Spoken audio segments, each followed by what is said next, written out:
1986년 3월 21일 레이 콕스는 척추 왼쪽에 발생한 종양을 치료하기 위해 이스트 텍사스 암센터에 방문합니다.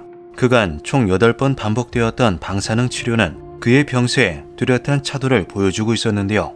앞으로 몇 번만 더 치료를 받으면 고통에서 해방될지도 모른다는 희망에 찬 채 콕스는 평소처럼 방사선실 침대에 엎드렸죠. 그런데 이날은 평소와 모든 것이 달랐습니다. 그의 몸에 위치한 방사선 치료기에서는 처음 들어보는 딱딱거리는 소리가 나고 있었는데요. 곧이어 펄펄 끓는 커피가 등을 타고 흘러내리는 듯한 느낌에 비명을 지른 콕스는 본능적으로 무엇인가 잘못되었음을 직감했죠. 그의 느낌은 정확했습니다.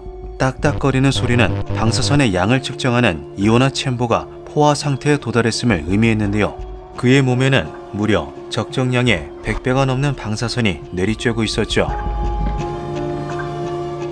1896년 프랑스의 물리학자 앙투안 앙리 베크렐이 방사선을 발견하는 데 뒤이어 1898년 라듐과 폴로늄을 발견해낸 마리 퀴리와 피에르 퀴리가 방사선 원소를 암치료에 사용할 수 있음을 제시하자 학계는 커다란 흥분에 휩싸입니다.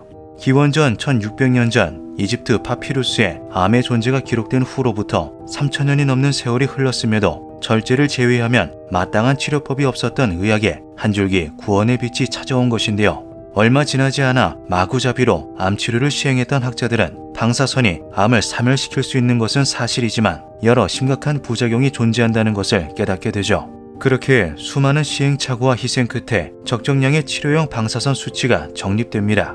또 컴퓨터의 발달에 힘입어 방사선 수치와 조사 범위를 세밀하게 조절 가능한 방사선 치료기들이 탄생하는데요. 비로소 인류는 수천 년간 정복하지 못했던 암에 대한 대응책을 손에 넣게 된 것이죠. 1982년 캐나다 국영기업이자 캐나다 최대의 원자력 연구소인 캐나다 원자력 공사는 신형 방사선 치료기 테라크 25를 출시합니다. 캐나다 원자력 공사는 테라크 25가 방사선 치료에 새로운 지평을 열 혁신적인 기기임을 믿어 의심치 않았는데요. 피부 표면이나 표면에 가까운 곳에 종양이 위치한 환자들은 종양이 지나면 방사선 양이 급격하게 감소해 뒤에 위치한 정상 조직들을 보호할 수 있는 전자선 치료를 받아야 하며 깊숙한 곳에 종양이 있는 환자들은 높은 에너지를 가져 심부까지 침투할 수 있는 X선 치료가 필요하죠.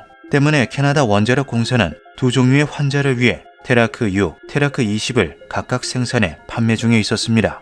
이 두 기기를 모두 구매하는 데에는 금전적인 문제와 공간적인 제약이 매우 컸기에 어지간히 큰 병원이 아니고서는 만족할 만한 치료 수준을 갖추기가 힘들었는데요. 상기한 문제를 해결하기 위해 개발된 테라크 25는 전자선 치료와 X선 치료 기능을 겸비한 기기였던 것이죠. 그런데 사실 테라크 25에는 아주 치명적인 문제점이 존재했습니다. 앞서 말했듯 방사선은 암을 사멸시킬 수도 있지만 여러 심각한 부작용 역시도 존재하기에 적정량의 수치를 세밀하게 조정해야만 하는데요. 만약 오류가 발생해 적정량을 초과한 방사선이 환자에게 가해질 경우 커다란 사고가 발생하기 때문에 방사선 치료기들은 하드웨어 인터락, 즉 물리적인 안전장치를 갖추고 있었죠. 예를 들어 방사선 계측 센서와 치료기를 연동해 두어 방사선 수치가 일정 이상을 초과할 경우 자동으로 기기의 작동을 정지했던 것입니다. 하지만 캐나다 원자력 공사는 새로운 혁신적 기기에 구시대적 장치를 넣길 원치 않았고 그 결과 테라크 25는 세계 최초로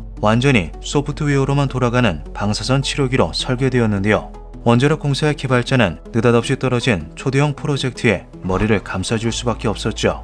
당시에는 코딩을 도와줄 구글도 유튜브도 그 무엇도 존재하지 않았습니다. 심지어 운영체제 개발 능력을 갖춘 인력 역시 극소수에 불과했기에 담당 개발자는 오로지 자신 한 사람뿐이었는데요. 다행히 개발자는 어떻게든 이 난제를 해결해냈습니다. 먼저 그는 테라크 6, 테라크 20에 컴퓨터 TDP-11이 사용되었으며 신제품에도 동일한 컴퓨터가 사용될 것이라는 점에 주목했는데요. 개발자는 TDP-11의 표준 운영체제인 유닉스를 사용하는 대신 오랫동안 사고 없이 구동되어 안정성이 검증된 테라크 6, 테라크 20의 코드를 자신이 가장 자신 있어 하는 어셈블리어로 조합해 커스텀 운영체제를 만들어냈고 내부의 여러 소프트웨어들도 모조리 어셈블리어로 제작했죠. 문제는 그가 개발 중인 테라크 25가 두 종류의 기능을 한데 합쳐놓은 최초의 기기이자 소프트웨어만으로 동작하는 최초의 기기라는 데에 있었습니다. 유닉스 환경에서 C 언어로 화면에 헬로 월드를 출력시키려면 다음과 같은 코드가 필요한데요. 반면 어셈블리어는 이렇게나 긴 코드가 필요하죠. 즉, 유례없이 복잡한 최신형 기기를 어셈블리어로 개발하기 위해서는 어마어마한 양의 코드를 필요로 했다는 것입니다. 안타깝게도 개발자는 그 혼자였기에 사내에는 C 언어로 코드를 짤 수 있는 동료도 어셈블리어로 제작한 코드를 검수하고 오류를 잡아줄 그 어떠한 동료도 존재하지 않았는데요. 심지어 작업기한 역시 빠듯하게 그지없었고, 이러한 지옥같은 환경은 필연적으로 수많은 버그를 발생시킬 수밖에 없었죠. 방사능 치료기에서 버그가 발생할 경우 자칫 환자에게 대량의 피폭을 입힐 수도 있습니다. 개발자는 이러한 사태를 방지하기 위해 안전장치를 걸어두었는데요. 테라크 25는 이전의 기기들과 달리 소프트웨어만으로 동작하기에 하드웨어 인터락 대신 버그가 발생할 경우 즉시 기기 작동이 중지되는 소프트웨어 인터락이 장착되었죠.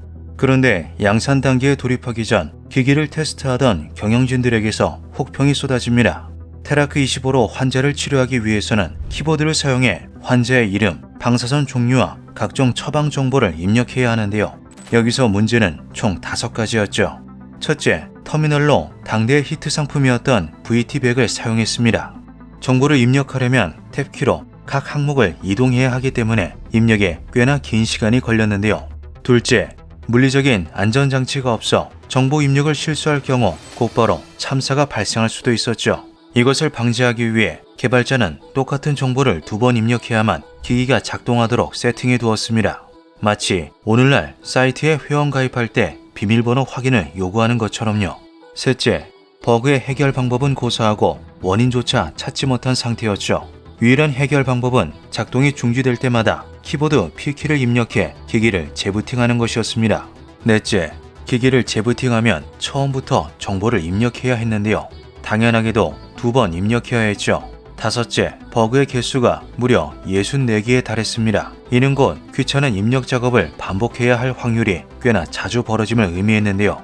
결국 이 문제를 해결하기 위해 정보를 입력한 후 엔터키를 누르면 자동으로 이전 정보가 복사되어 입력되도록 소프트웨어가 수정되었죠. 그리고 이러한 조치는 그 누구도 상상하지 못했던 비극을 불러오고 말았습니다. 1985년 6월 3일 케네스턴 지역 종양센터에 61세의 여성 KT가 방문하는데요. 쇄골 쪽에 난 종양을 성공적으로 절제한 그녀는 몇 번의 방사선 치료만 마친 후 일상으로 돌아갈 예정이었죠. 그런데 치료가 시작되자 마치 화염이 몸 안으로 들어온 것만 같은 고통이 닥쳐왔습니다.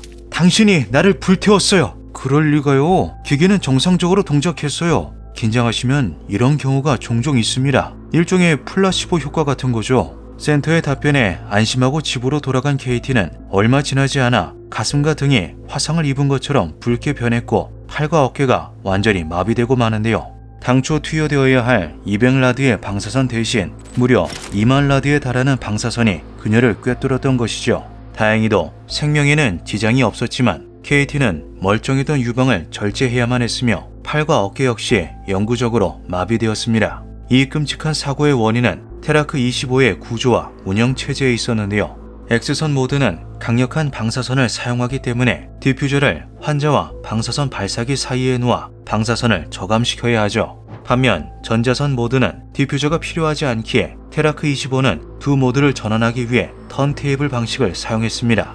여기에 더해 테라크 25의 커스텀 운영 체제는 각각의 데이터를 안전하게 주고받는 메시지 패싱을 지원하지 않았는데요. 때문에 모든 데이터는 프로그램 전체에서 접근이 가능한 전역 변수를 사용했죠. 비유하자면 교실 안의 학생들이 서로 쪽지를 주고받는 것이 메시지 패싱이며 칠판에 우르르 몰려나와 글을 쓰고 지우며 소통하는 것이 전역 변수입니다. 문제는 여기서 발생했는데요. 테라크 25는 기본적으로 아무 정보도 입력하지 않았을 때의 초기 모드가 X선 모드로 세팅되어 있었죠. 즉 재부팅을 할 경우 자동적으로 시스템에 X선 모드가 입력된다는 것입니다. KT에게 발생한 비극은 다음과 같은 흐름에 따라 진행되었는데요. 센터는 KT를 치료하기 위해 전자선 모드를 프로그램에 입력했고 이에 따라 턴테이블이 작동, 디퓨저가 제거되었죠. 평소처럼 오류가 발생하며 작동이 중지되었고 의사가 P키를 입력하자 컴퓨터가 재부팅되며 다시 X선 모드가 입력됩니다. 컴퓨터는 순서에 따라 방사선 발사기를 X선으로 전환한 후 턴테이블을 움직여 디퓨저를 삽입하려 했는데요. 이때 조작에 숙달된 의사는 놀라울 정도로 빠른 속도로 모드를 다시 전자선 모드로 전환했죠. 전역 변수 즉 칠판에 X선 모드 전환과 전자선 모드 전환 명령이 혼재되어 시스템 내에 경쟁 상태가 유발, 치명적인 오류가 발생합니다. 방사선 발사기는 X선 모드로, 턴테이블은 전자선 모드로 작동하고 있는 이 최악의 상황에서 모니터가 테라크 25가 정상적으로 전자선 모드로 작동 중임을 표시한 것인데요. 결국 디퓨저 없이 강력한 방사선이 발사되며 환자를 말 그대로 태워버리고 만 것이죠. 이 오류는 모두 전환을 실시한 시점에서 8초 내에 기기를 작동시킬 경우 발생합니다. 때문에 테스트 과정에서 검출되지 않았고 테라크 25가 출시된 지 3년이 지나 능숙한 작업자가 생겨난 뒤에야 사건이 터진 것인데요. 만약 엔터키를 눌러 자동으로 이전 정보가 복사되어 입력되도록 소프트웨어를 수정하지만 않았더라도 발생하지 않았을 사고였죠.